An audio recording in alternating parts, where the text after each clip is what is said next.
Welcome to another episode of Tech Talk Radio. I'm Andy Taylor. I'm Shawn DeWeerd. And happy to be here. The first show of the new year, 2026. Of course. And boy, has a lot happened in the last couple days. with stuff that you CES got? is here. Stranger Things has ended. We're into a new year.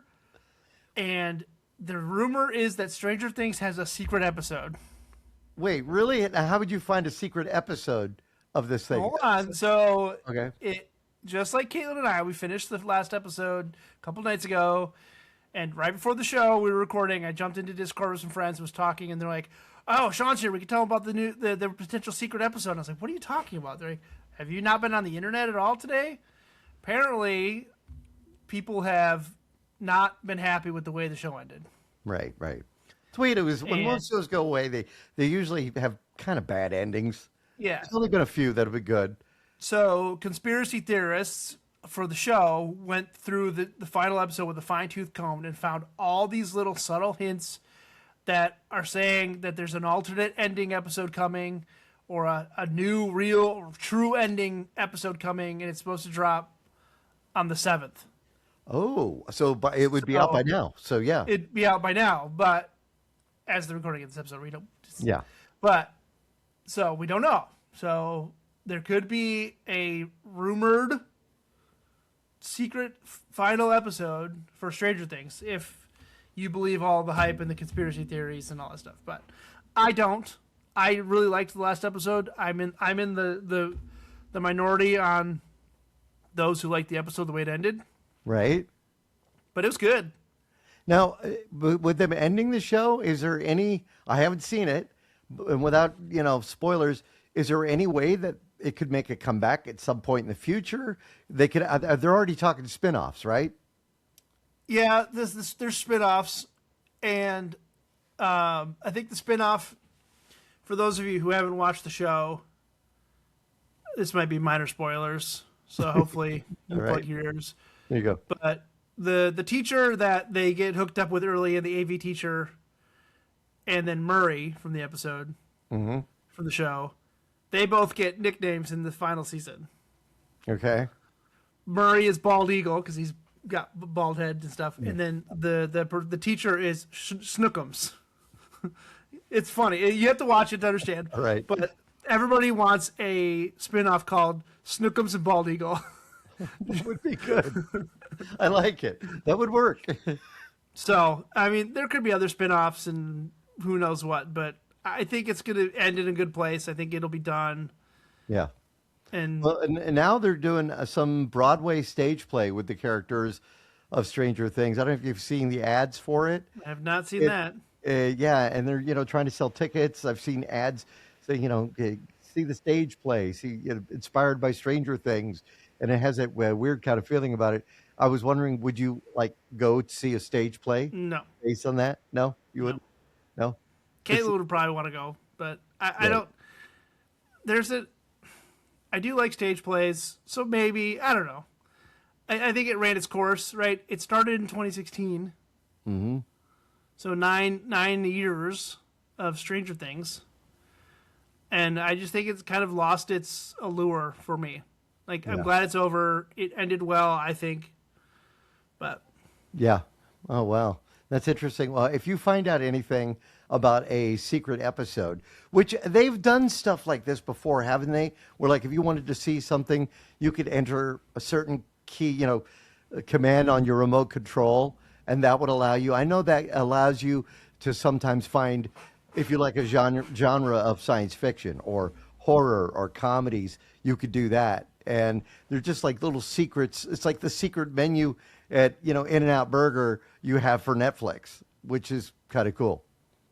I don't know. We'll see. But Google it. It's everywhere. It's on a lot of blogs, and it's kind of all over the internet right now. So, well, we haven't talked to you since before Christmas. We have had a couple of best of shows that we shared, which were kind of cool. And now officially, we're in our 30th year of Tech Talk Radio being on the broadcast airwaves, which is amazing. So that's do you want me to age you right now? Yeah, go ahead. Yeah. So if this is your 30th year, yeah, that means I was 9 when you started the show. Oh, and you would have been great on the show 30 years ago. I think that would have been I mean, so I shared with Andy and Justin a video over Christmas. right. And it's a video. My mom and dad were very big on recording home videos and stuff. And this was a Christmas from 1991, I think. Yeah. So I was 4. Yep. And it was the year that Super Mario Brothers 3 came out. Oh, wow. And my brother, he got it as the gift, right? Yeah. But and I'll share it and you can put it on the blog. But it's a video of my brother unwrapping Super Mario Bros. 3, getting super excited about it, and then him handing it to me, and in my high-pitched 4-year-old voice is like screaming about Super Mario Brothers because I was just loved Super Mario Brothers as a kid. So definitely could have had some good insight as a 9-year-old on the show. That was actually really cool to see. I want to say the night before that you sent that video over, Gloria and I were talking about how our kids are grown up now, and we experienced Christmas through the grandkid, and he was sick over the Christmas holiday, so we didn't get to see him. So it was like we were talking about how we kind of missed that whole thing with the kids growing up. Me sitting on a couch still asleep because I've been wrapping presents all night. And then, the kids would open something and I would ask Gloria, where'd you buy that? Where'd you get that? Where'd you find that one at? And it was kind of cool to experience that in your video when you sent that. It was pretty cool. And seeing you, a little Shawn at there opening the presents, getting your turtle socks. That was the Ninja Turtle slippers. Yep. Those are big. Those are big. So how about this Christmas? How was it for you? I mean, did you have fun? Did you have a list of things? I know we shared a list. Did you get any of that? Oh, yeah. I got a couple things, right? I mean, I got the analog 3D. I bought that for myself. Yeah. I did not get the controller, so I bought that for myself after Christmas. Right. Because Caitlin ended up getting me this little guy. What is that? This is called a Consola Retro. All right. So it's a handheld device that basically has a bunch of ROMs on it. Oh, I think I've seen that app. It can play. Yeah. So it's a handheld device. It can play pretty much any up to PlayStation 2 games on it. Right. Because it's got joysticks on it and stuff. So now, it comes with a whole bunch of ROMs, or do you have to go out and find them? It came with a whole bunch of ROMs, and I could go get some more. But we won't talk too much about that because of the, there's Yeah. got to sail the high seas to get some of that stuff. So how's the quality on that? Because I've seen that advertised. It's great. And I thought that was kind of cool, and maybe I'd want one. Yeah, it's great. I mean, I've been playing some old Game Boy games on it that I played growing up. I played a couple PlayStation games on there.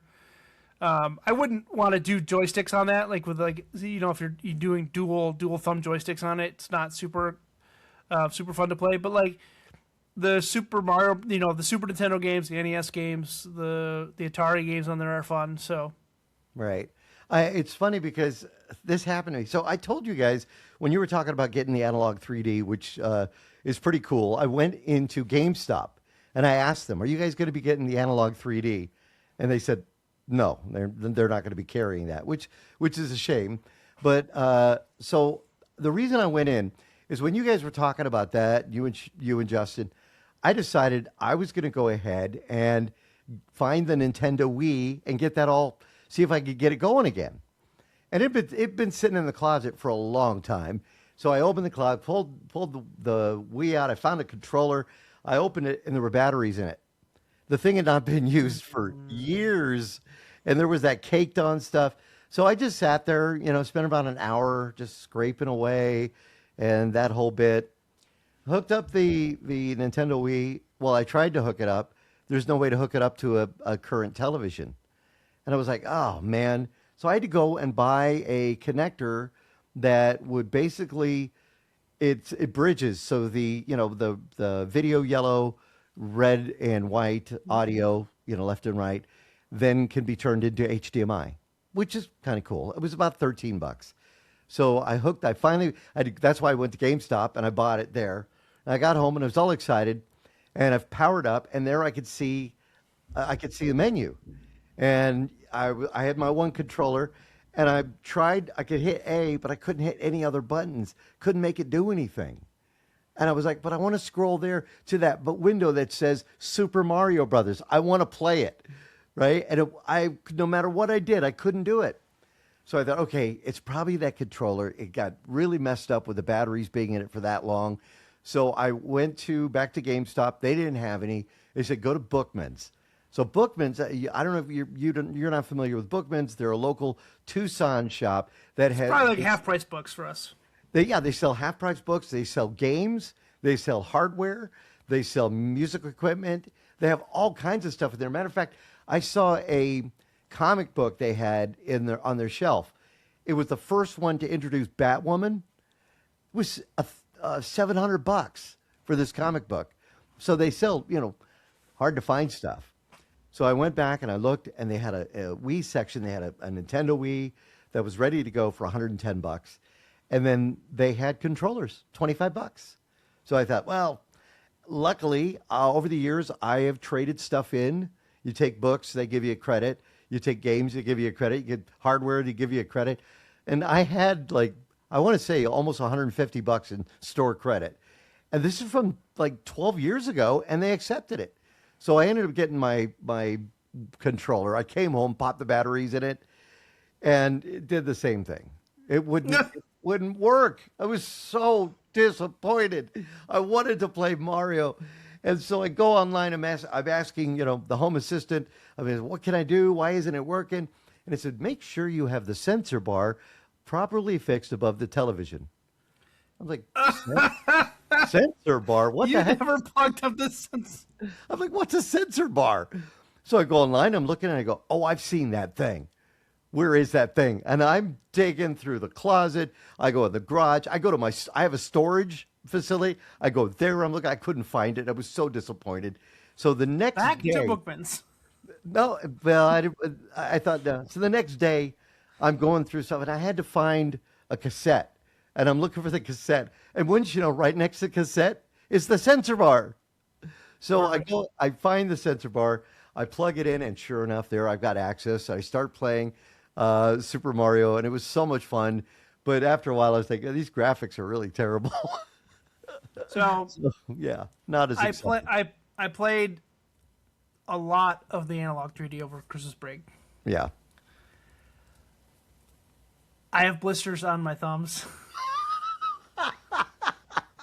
I'm not joking. I have calluses and blisters now on the inside of my thumbs. Gamers' headaches. Yeah. From because I played. So I played through a ton of Super Mario Kart 64.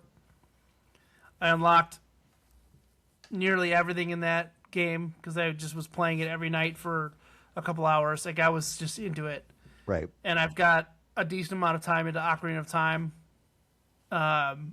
playing through that again after 20 years of not playing through it. Playing on the analog 3D N64 emulator, was it fun? Yeah, it looks so good. Even hooked up to my projector, it looked good. Hooked up to my monitor here I've got it hooked up right now. I just moved this desk today. Yeah. So for those of you watching, you're going to notice that the background is different in my view. I'm in a different part of the basement. First thing I said to Sean is, "What's going on?" Yeah. So I got to work out the lighting a little bit and change a couple things around. But yeah, it looks better. I mean, it looks. The nostalgia is it feels and looks like you were playing it and remembering it as it should have been, not what it truly is. Right. Right. Like, oh, these graphics were amazing, and like now you look at it, you go, these graphics aren't that great, but it plays really, really well on the analog 3D. All of the games I have now are really good, and I think I'm up to 9 games now. I'm wondering though, Sean, I have an Xbox, had this Nintendo Wii. I remember having, the Dreamcast and all that, but I became a PC gamer. I became somebody that is used to mouse and keyboard. Mm-hmm. Is there a way to play like Super Mario Brothers on a mouse and keyboard? I mean, if you get an emulator and play it on your PC, you can keybind your 4 arrow buttons in A, B, right, and do it that way. But there are very select games for the Super Nintendo and the 64, they actually used a mouse. Really? Yeah. There's a Ooh. Mario Paint game that used a mouse. Right. So if you're looking for that specific piece of hardware, good luck. But yeah, there's no. I mean, platformers really weren't designed to be played on keyboard mouse. Yeah. So it's hard to do that. They're truly designed for single joystick or dual joystick controls. So, Did you get any of the free games this past holiday from Epic or Steam? They were giving away tons of games. Matter of fact, Epic's still doing it. You can go to Epic's website and you could download a free game. And it might be a game that you might like. It may be a game you've never heard of, or it might be a game you used to have a lot of fun with. So if you got a new PC or if you got a new laptop, you can actually go on to Epic and you could download these games for free. You create an account and then you could do that. And it doesn't cost you anything to create an account.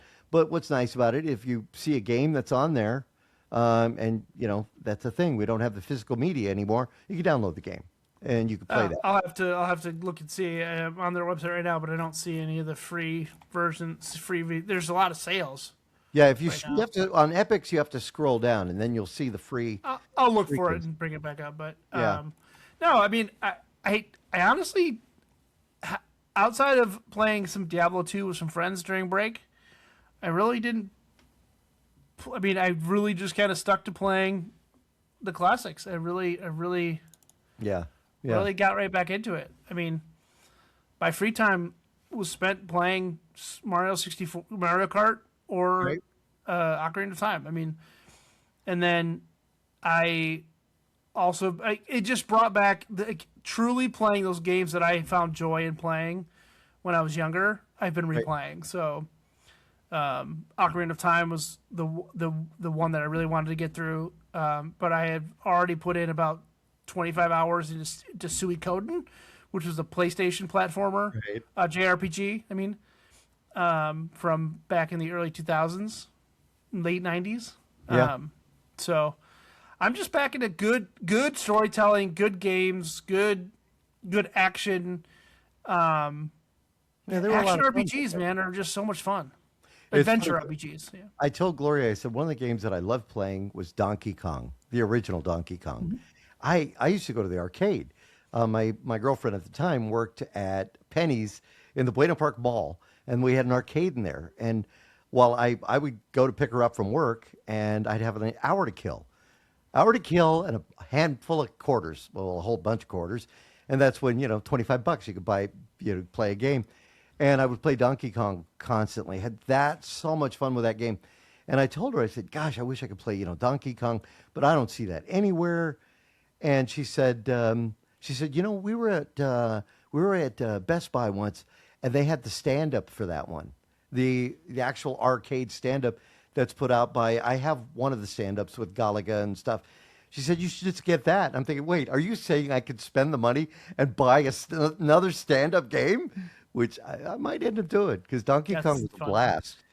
That was. I mean, so I have a friend who owns an arcade back home in my hometown, and when he opened up, you could go in and get $20, spend $20 and get $25 worth of tokens. Right. And my friend Shane and I spent $20 playing through he had the 4-player X-Men cabinet. Right. And we just blew all of our money playing through the X-Men. It was so much fun. Yeah, there And was my favorite arcade. I have two. Yeah. My two favorite arcade cabinets are Ivan Stewart's Iron Man, Right. the truck racing one, Okay.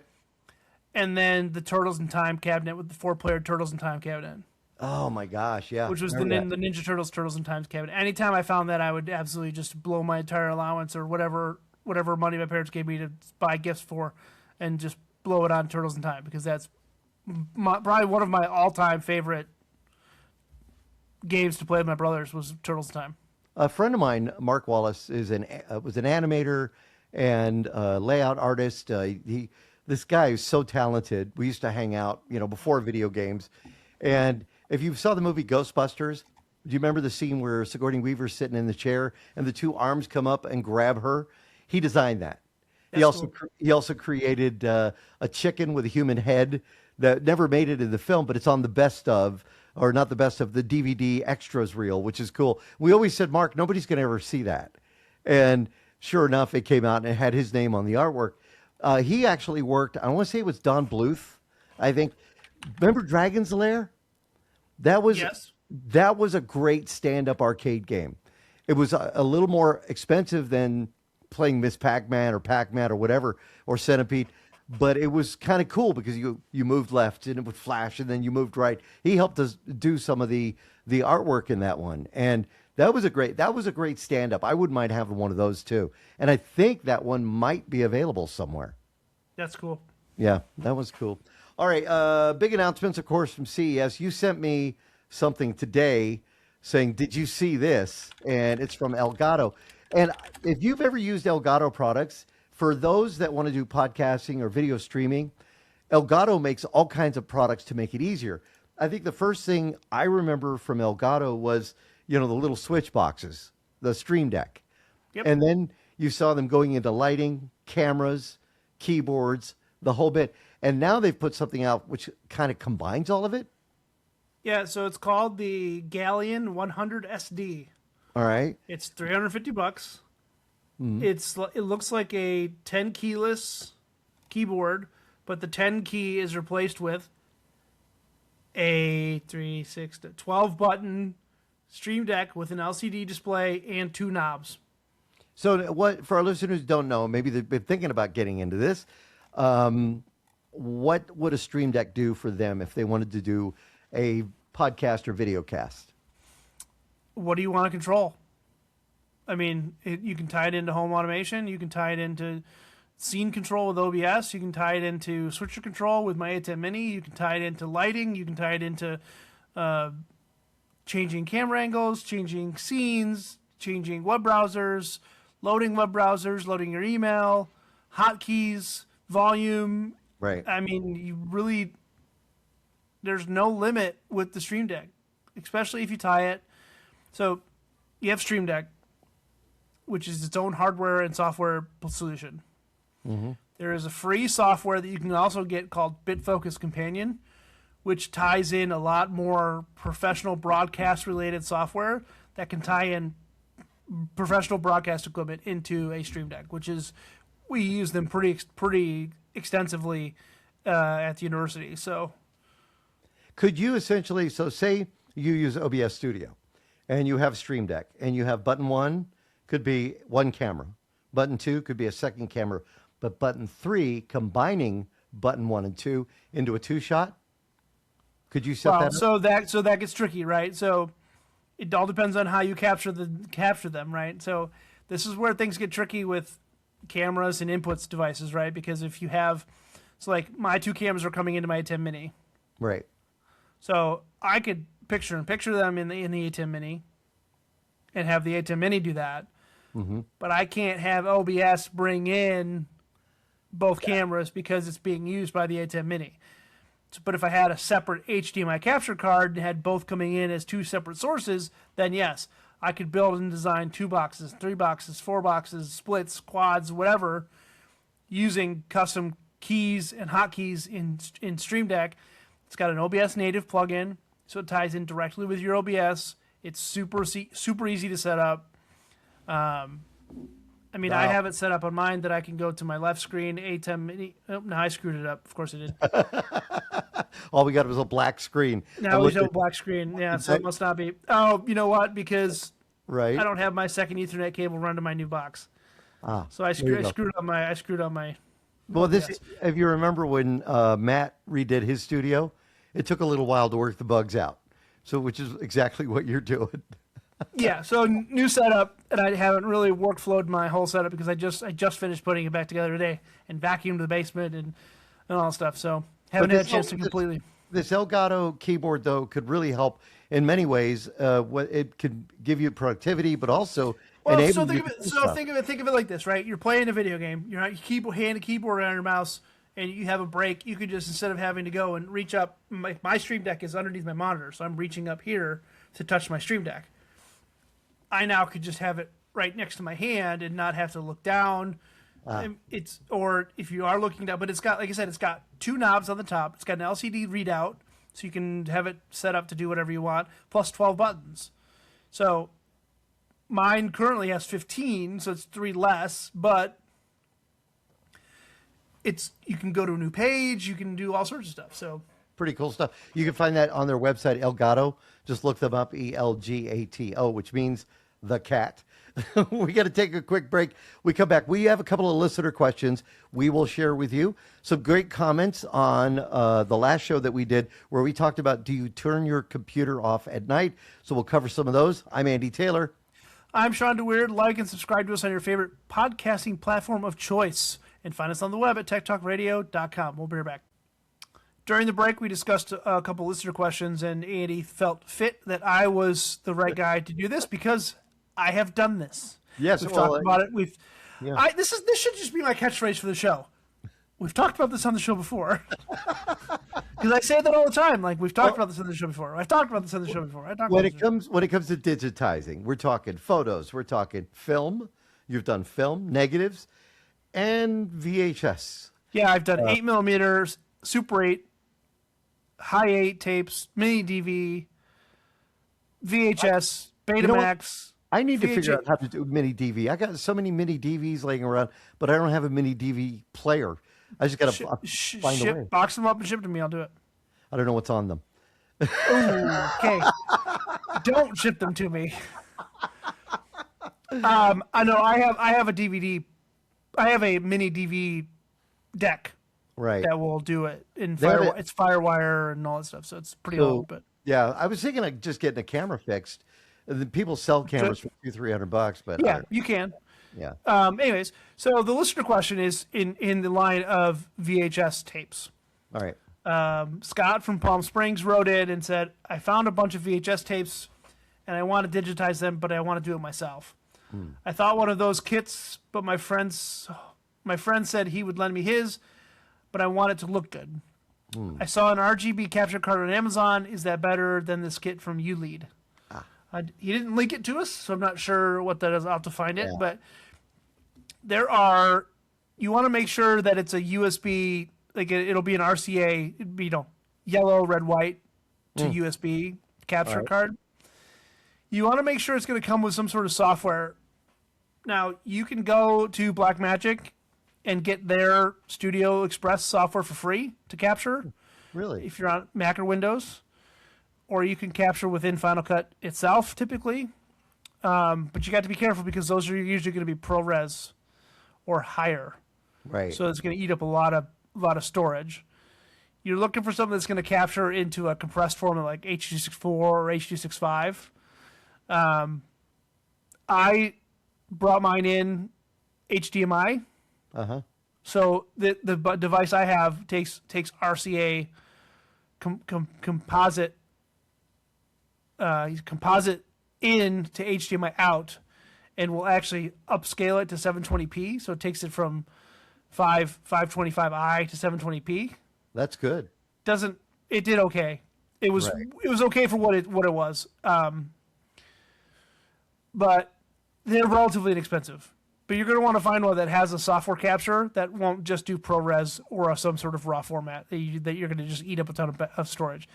I will recommend there's a really great, this is going to be like down the rabbit hole for a lot of people, but it has a lot of resources for people that don't want to jump all the way down the rabbit hole, but want to get to a certain level. Right. There's a subreddit called VHS Decode, which is a group of hardware hackers that are actually hardware hacking their VHS players to capture the true RF output of the VHS players instead of actually taking the video output. So it's actually taking the RF signal as it's being translated from the tape before it gets converted back to video. But the wiki on the sidebar has a lot of help for people that are like, hey, I found this subreddit.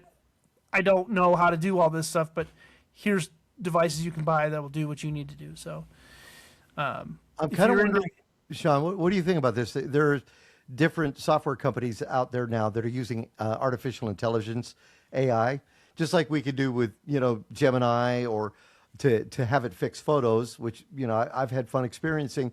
There are some that will say that they can take video that is 480 and really clean it up and make it 720 looking. I mean, is it worth doing something like that, or does it depend on the video itself? It depends on the video itself. I don't know how much I trust AI to upscale. I mean, all it's doing is interpolating frames and blending it and smoothing it out and making it look good. It's up to you. If it's important to you, I would say don't do AI. If you don't want it to change what you're capturing. Right. But again, I'm a little bit of an AI naysayer, so. But yeah, so you can buy an RCA to HDMI device and either use a capture card like an Elgato 4K capture card, or some other cheap Chinese HDMI to USB, and then use OBS to capture it, or use, if you're technically savvy, you can use a plethora of other options. But right, it's relatively inexpensive to do it yourself. The downside is it's real time, right? Yeah. There's no getting around that, right? There's no way of getting around the concept of, if you have 10 hours of content, you're watching 10 hours of content, right? There's no way around that. Trust me. I went through hundreds of hours of content when I did my family stuff. I mean, hundreds of hours of tapes, mini DV, high 8, super 8, 8mm, super 8mm, 16mm. It's it's very rewarding, and I recommend anybody tries to do it themselves. I recommend it. It's very rewarding, and I've been told by a lot of my family members that not a lot of people would spend the time to do it. Yeah, because it's time consuming. It's that's the biggest complaint, the biggest frustration for capturing analog media is that it's time consuming. Yeah. So again, you can pay somebody to do it. You can get a shoebox, tape it up, send it in. You get a file back, or you get So there are Legacy Box, I think, is one we've talked about on the show before, and a couple other options that are out there. I think Scan My Photos by Mitch, who's been on the show a few times. Yep. I think they do that too. So that's cool. But if you want to do it yourself, I mean, Yuli does have a kit. I know Diamond used to have a kit, which I think I may even have one of those laying around. You have a DVD. Hopefully you have a VHS deck, a VCR. If it has that, RGB output on it. So you had some weird combos back in the day where you had VHS and DVD combos. Right. But they were still either composite, component, or S-video.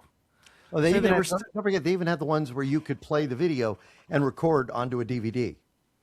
You could do that too if you wanted to. But again, then you're onto another physical format, right? You're not digital. You are You're technically digital at that point, right? But you're not to a point where you could put it on the web or do that unless you ripped it from the DVD after that point. But then you're on a third generation, and you're compressed, and then you're uncompressed. You're going from analog to MPEG 2 back to an undifferent. By that time, people give up. Yeah, by that time, people give up, or the quality has just gotten so bad because you're compressing and uncompressing so many times. But just go on Amazon, find a kit that you think is going to work, spend a couple of dollars, and give it a rip. Yeah, and give it a try. Let us know how that goes, Scott, because that would be kind of cool. That would be neat to see. We had some comments, and I wanted to share with you. And we're available on YouTube. We're available on TikTok. We're available on Reels, Facebook, of course. And we talked about shutting down your computers at night. And it generated some interest. You're going to be way longer than a couple of hours. What is your process? And your comment was that, pretty much you do, but then again, you have a Plex server that you leave on. We had some comments like from a guy named Fungus. It's a great name. Said, my Plex computer has been turned on for 6 years. Now, is that possible? Why not? So, all right. So, yeah, it's all 100% is possible. Unless you have a power outage, you move it, you unplug it, There's nothing stopping a computer from being on as long as the electrons are flowing. Another comment from Thomas said, I only shut down my PC because of the RGB and it's in my bedroom.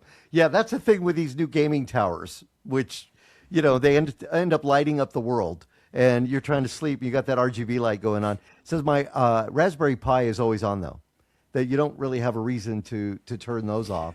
Yeah, I mean, so outside of keeping them cool, right? If you have it on and it's hot, it's in a bad environment, and it's just going to get heat. Heat's what kills electronics, right? Right.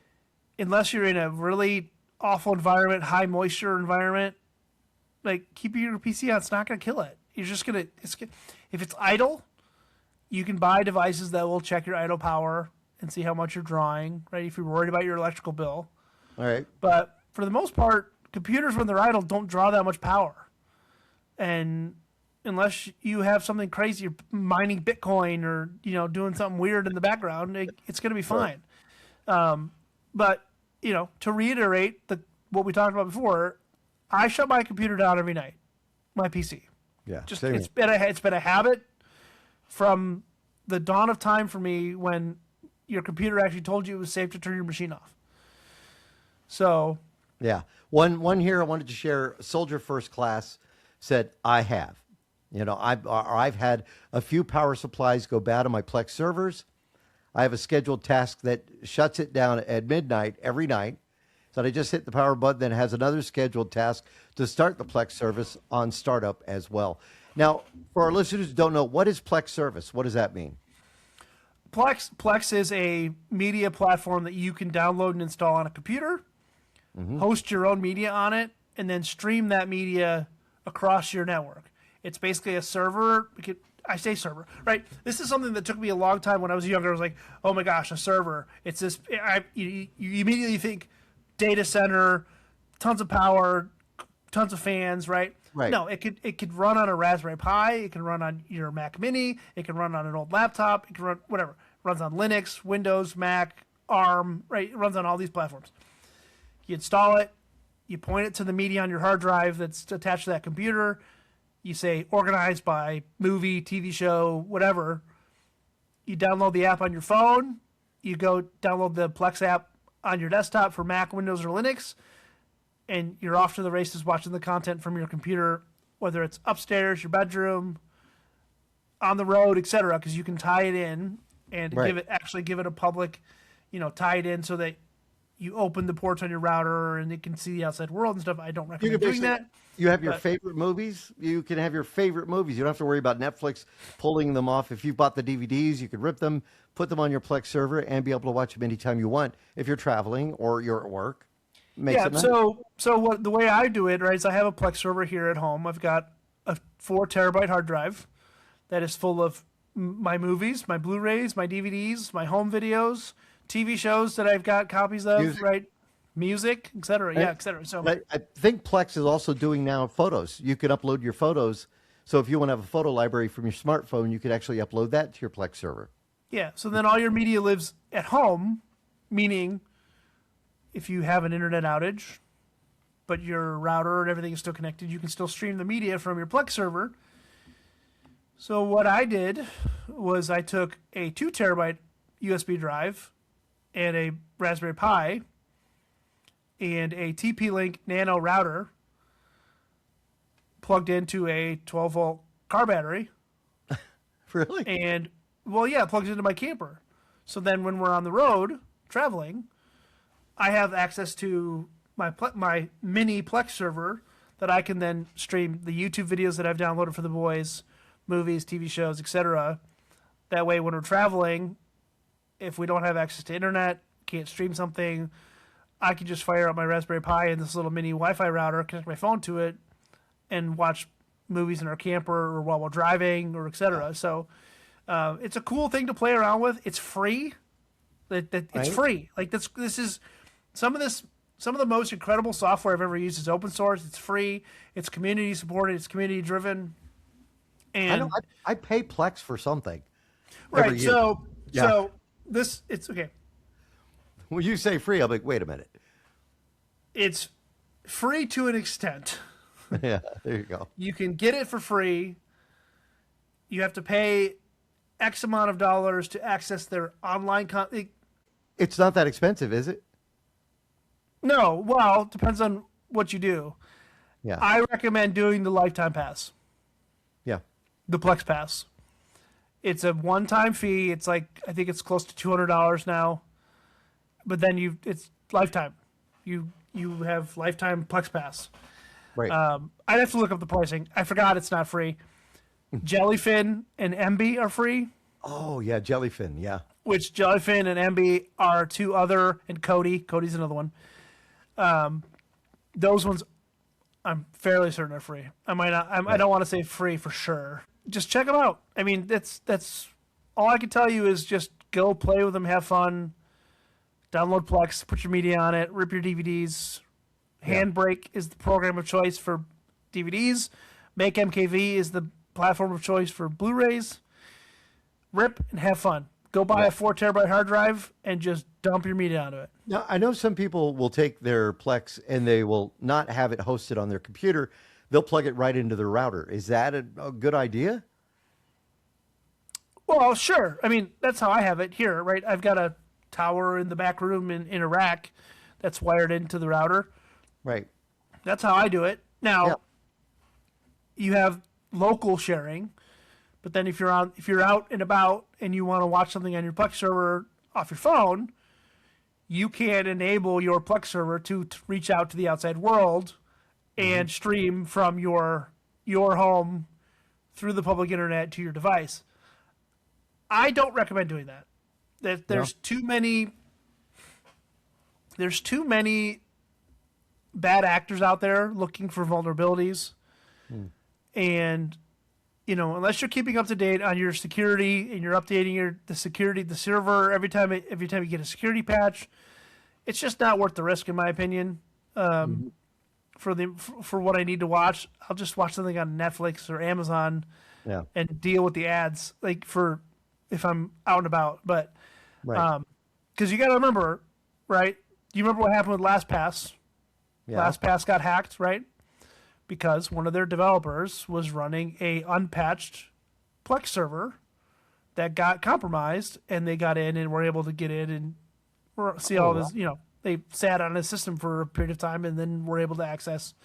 So don't leave things unpatched. If you're going to do that, be vigilant and have a security plan and take care of that.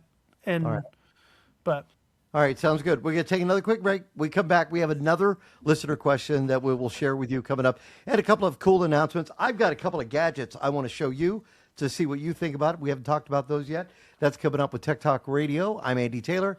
I'm Shawn DeWeerd. Find us on YouTube at Tech Talk Radio, and give us a like and subscribe. Smash that button. Smash that button. During the break, I did confirm that if you just want to watch your own media on your own server, on your own network, it is free. All right, Plex. All right. Plex. If you want TV is their website. Yeah, Plex.tv. If you want to extend it to remote viewing, to review outside of your home, add a slew of extra features, you either pay monthly or you buy the Plex Pass. Right. So you guys can look that up on your own. I'm not going to go into it. There's a slew of features that you get with Plex Pass or the monthly payment. But check it out. But I highly recommend just playing with it. It's a lot of fun. Yeah. If you have the videos that you've got over the years that you went ahead and encoded, just give it a try and see what you think about it. Somebody asked, they've never been on YouTube. They want to create a YouTube page. How hard is that? Never been on YouTube? Never been on YouTube as a creator. Oh, okay. I was going to say, how have you existed? How have you existed since the year 2004? They've seen being videos, on YouTube. But now they want to have their own channel. How hard is that? Is that? I mean, we were one of the waybacks, so I forget. If you have a Google account, you already have a YouTube channel. All right. So just you have to go in and I think it makes you create a username. But if you have a video that's ready to go, you just go to youtube.com, click on create content. It's like in the upper right hand corner, looks like a little camera. Upload video, you're done. They even have a new thing called YouTube Creator, which you could put on your smartphone and you can create cool videos. out of photos or just something quick. I think the ingestion right now of long form media is good, but short form media is what people are watching right now.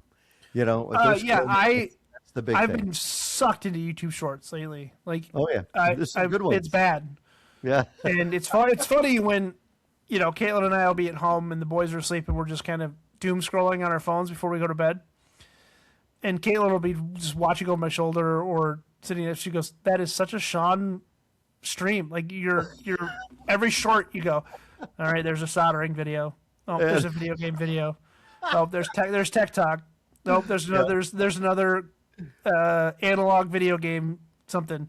Oh, Right. there's a photography one. Oh, there's a dirt bike one. It's like it's such a catered thing to me because I when I do my streams, right, you can really control what you see. yeah, A lot of people will just swipe. They just swipe to the next thing, right? Yeah. If you don't like a video or you don't want to see more of it, thumb it down. really. It'll never If you show like it, again? if you like it, give it a thumbs up. It will aggregate for you based on what you're telling it you like, and you'll start seeing more of the content you thumb up and less of the content you thumb down. Okay, It's crazy. thumbs up, please. Yeah, thumb us up. Give us thumbs up. But even the content, like the people that you're subscribed to, you might not like a video they did, and you can thumb it down, and you'll get less content from them in that theme. Right, right. And it's crazy how quickly you can adjust your own algorithm. So for anybody thinking maybe they got in late to the game, because it's the discussion I had with this gentleman that wants to do a YouTube. If you're thinking you got in late to the game and you're thinking I can't create content to compete now, find your niche, find your audience, which you can do, and they will keep coming back. Just be true to your audience. They will come back. I found out something today that shocked me. You have kids. You're familiar with it, I'm sure. Ryan's World. Have you ever seen Ryan's World? Okay. Maybe. I'm going to look because that doesn't sound familiar. Ryan's World is a kid named Ryan who has I think 2 sisters, and then his mom and dad. They're very young family, and they create content. And sometimes the content is just them playing around with filters or playing games or going on a trip somewhere or learning this. And they're it's bright situations. It's, the home is nice and the people are nice. They have fun. And my grandson loves watching Ryan's World. Matter of fact, he'll come in on a Monday. He's dropped off Monday mornings. And, Grandpa will be on TV doing my segment at Fox. And I'll say, well, I want to see my segment if I did one from home. And he'll say, you could tape it. He wants to watch Ryan's World. He don't want to watch Grandpa on TV. But I did some searching today, and I was talking about that because we were watching it today, Ryan's World. And I said to Gloria, I go, do you think you could do that? Have fun on the camera like that, playing with filters and the kids having a good time? She said, yeah, probably doesn't pay enough. I looked it up. Shawn, this family, Ryan's World, $35 million a year is what they're making for these videos. But not just the videos. They've created a brand with Ryan's World. They sell shirts. They sell toys. They've come into partner agreements on, cameras, toys, artwork, photos. It's amazing. So it's never too late. If somebody's thinking, I really want to do this, I have this idea, give it a shot and see. They have 40 million subscribers. Yeah. That's 40.2 million subscribers. Right. That's 40.1 million more than we have. We're slowly growing, and it's funny. Slowly growing. And We then are coming for your market share. And then I will see somebody dropped off. They're not subscribed anymore. It's just the way it works. So Yeah, at this point, we lose like 10% when somebody leaves. yeah, when somebody leaves, it's like, oh man, you had to leave us. But this Ryan's World family, though, I mean, $35 million a year, and again, they just did it smart, and it's not too late. If you look at Mrs. Rachel, same thing. Miss Rachel makes a ton of money as well. So Yeah, it's crazy. Like, it's hard to tell somebody that you can make it big on the internet, but because there's so much, right? You got to be creative. You got to break the mold. You got to get lucky. It's not easy work. Well, no, It's a I'm sure full-time it's job. I mean, it's somebody's more than a editing full-time these. job. So Yeah. yeah. So Yeah. I mean, All right, here's a question from Antonio in Saudita. Love your show, guys, but I'm having a dilemma. I have been told to clean out my garage, or else my wife says or else. There you go. Just ended with that. My wife says it's time to get rid of all my towers and keyboards and a few ViewSonic CRTs. So what do I do? here's my address. Here's Andy's address. Send it all Bring it to him. Yeah. Is there a proper way? out. Is there a proper way? So there is a proper way, right? So here in the beautiful brisk Midwest, Right. St. Joe County has a hazardous waste and electronic disposal. You just show up with a truckload of stuff. They bring out a cart. You dump it in there. Right. They ask you if you want a receipt. You say sure. They give you a receipt. Okay. But I mean, it's hard. I'm hard pressed to tell somebody to just go in and throw it away, because I want to know what's in it. Yeah, I would say if you're going to get rid of the towers, make sure those hard drives are pulled out. Put those. Well, yes, They don't correct. take Yeah, up that much space, right? pull the hard drives, drill through them. If you're just looking to get rid of them, beat them up, smash them with a hammer, whatever. Take them apart, take the magnets out, destroy the platters. Some will fly off though. I've been hit in the head with a magnet. It's not good. Yes, the magnets are very strong. Yes. But I would just Google your county plus hazardous waste or electronic disposal, and most municipalities have a free service that you can just show up and drop off electronics. The Computer Technology Association also has greener gadgets, I believe .org. If you go there, they will tell you, depending on where your zip code is, they will tell you where you may be able to dispose some of this. Sometimes they want a few bucks for the disposal. Other times you may find people who are just companies that are just taking it in and completely recycling it. So greener gadgets. But, you can also just post it on Facebook Marketplace or let it go or whatever and say free. Yeah. And you'd be surprised how many people come and pick up other people's junk for free to part it out or to resell it or to use it for their own personal gain, whatever. But, Antonio, we feel your pain though. We do. I mean, you remember when I had my friend's uncle who passed, who was a computer hoarder, and I ended up getting hundreds of towers. Like we ended up going through hundreds of towers. Wow. You don't remember? You remember all that, right? When I went through all I only that. thought it was like 4 or 5 towers that No, you got. in total, I helped him probably salvage 150 towers. Oh my Lord. Yeah, Wow. because of it was. I mean, he had a whole entire house full of computer stuff. Right. So it was I'm crazy. I'm thinking of doing. I know I have, and Antonio, I don't know if you want to do this. I have a couple of half 932 cases, the big gigantic ones. I was thinking, I've got old boards sitting around, popping a board in there, installing, a Linux OS on there, and selling it. A working computer, power supply's in it, still good. It's not the best at like a 250 or a 300. Just selling it, working Linux computer. Somebody may want to get into Linux and pay $100 for this. So why not? That might be Antonio. You may look at doing something like that. That might work. Or ship it to me.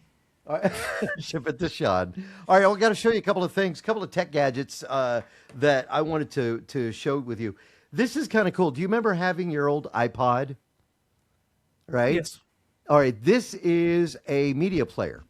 It's very small. This is from Enio Asus, and what it does is it plays. You could have it play Spotify Kids. You could have it play, your music off a SD card that could be inserted on the side, or it has small storage on there. You could hook it up to your PC and you could transfer it. Has a headphone jack on it as well. You could Bluetooth it to Bluetooth headphones, and you want to carry around a media player, but you maybe don't want to carry around your phone, or you want to listen to music on this, not on your phone. This is kind of a cool thing. It'll also play videos. I mean, it looks just like an iPhone 4. It does. It's almost the same size. It's got a bright screen. So if you want to watch a movie, you watch it like this. It's kind of cool, and I'm showing it on our video, which you can check after you subscribe at YouTube. Tech Talk Radio, but to play Apple Music, Tidal, has all those services. The thing is, you don't load a bunch of junk on it. Yeah. So you don't have to worry. So if you want to give it to the kids to listen to music, they can do that. And it's actually a pretty cool, smart-looking device. It's not that expensive. You can find them for about $50 or $60. Then the other, before we take a break, EasyQuest. You've seen their products. Oh, yeah, we've talked about them. Yep. I found a new one. It has actual an Ethernet port on it. So if you want to bridge an Ethernet connection, you could do that. It has USB-C, USB-A, even has HDMI out. So you can hook it to an HDMI monitor easily, connects via USB-C. EasyQuest, they're calling their new devices the Maseratis of hubs. These are really great, and they're solid. You carry them around. I'd say take a look at EasyQuest if you get a chance to do that. Nice. So good stuff. All right, take a quick break. We come back with more of Tech Talk Radio. I'm Andy Taylor. I'm Shawn DeWeerd. Give us a call, send us a question. We'll read it on the air, and then you can watch it back on YouTube. But give us a like on your favorite podcasting platform, and help us grow the show. All right, so we're talking about, what year were you born, Shawn, if you don't mind? Is that okay? 1986. All right, so if you were a kid of the 90s, there are some things you probably never forgot. All right, let's see how many of these. This is going to be right up my alley. Yeah, let's see how many of these you remember. The sound of a dial-up internet connection. I'm not going to make that sound, but yes, 100% I can do that. Recording songs off the radio. 100%. Record play. Record. Yeah, it's like DJ, shush up, and then hit play record as soon as that song starts. Yes, I actually could go right now and grab a cassette that has recorded. Like, I have all of my cassettes that I still have from recording it off the tape like that. Yep. There's actually a friend of mine. Then I got into radio in my late 20s, but I used to listen to him on the radio. Craig Powers. He's the guy who told me go to this broadcasting school. When I said, "Hey, how do I do that?" and I went. I actually found a recording of Craig Powers at KZY in Anaheim, and I told him I found it. He's like, "Send it to me," because a lot of us DJs, we didn't keep a lot of that stuff, and it was kind of cool. All right, here's another one. I remember this. Calling the movie theater for showtimes. Or the inside of the first page of the paper. Yeah, they would have it in there. Yep. TV Guide was your best friend.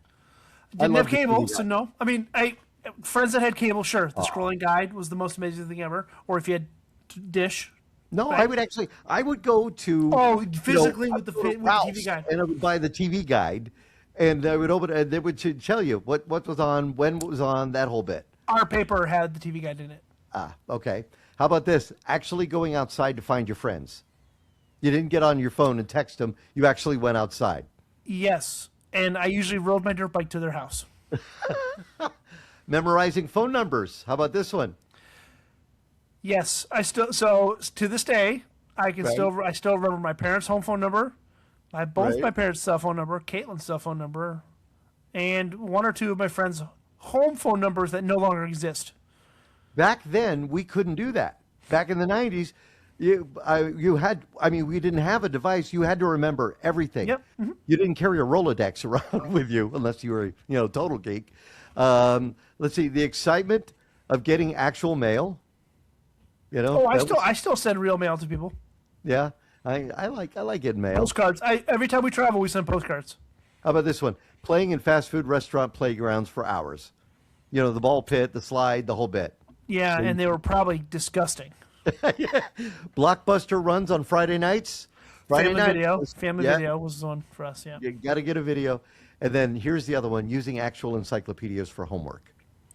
So one of the first things that we ever had for our computer was Encyclopedia Britannica.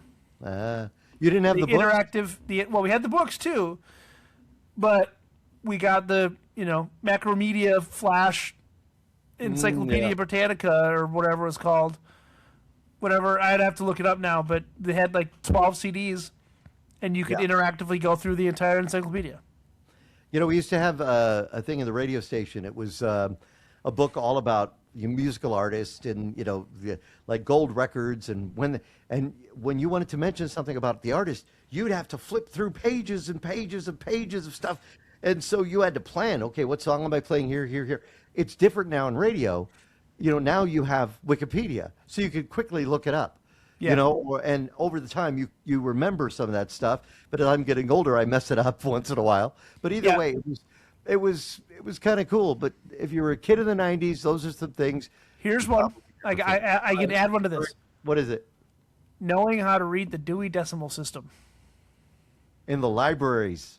Oh yeah, yeah. If you That needed was to a find a skill. book, you went to the card catalog alphabetically, and then it gave you a 4-digit number with a period, and then another Yep. number, and then a period, and then another number.